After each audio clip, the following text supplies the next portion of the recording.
Il-kellim tal-Oppożizzjoni għall-Ġustizzja Keril Aquilina iddeskriva s-sitwazzjoni fil-Qorti ta' Għawdex bħala waħda gravi minħabba il-pika bejn l-eks ministri għal Għawdex Anton Reafolo u Ġistin Karwana u l-Ministru preżenti Clint Camilleri.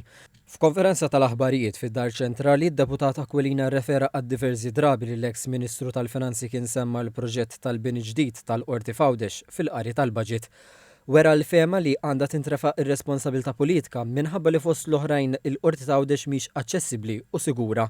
Rimarka wkoll li m'hemmx biżejjed tawli fejn jinstamaw il-kawżi. Għandna sitwazzjoni fih illi l-ispazju li huwa offrut f'dan il-bini mhuwiex wieħed adattat għal ħaddiema, għal ġudikanti, għall avukati, il-prokuratur legali u fuq kollox għan-nies illi jfittxu li jeqdew mis-sistema tal-ġustizzja ġewwa Għawdex. Il-kellim tal-Oppożizzjoni għal Għawdex Elix Borg qal li dan huwa eżempju ieħor ta' kif għall-Gvern Għawdex mhuwiex priorità.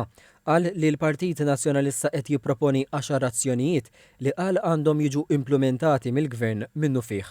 Dr. Borg qal li l-Gvern għandu jgħid hux se jintuża l-bini eżistenti għall-qorti l-ġdida jew instabx bini ġdid. Qal li għandha titħabbar id-data u fejn se jkun il-qorti l-ġdid ta' Għawdex. Rimarka li għandha tiġi pubblikata l-istima ta' kemm se jiswa l-bini l-ġdid tinħareġ is-seħħa għall-offerti u meta hu ppjanat li jibdew jitlestew ix-xogħlijiet.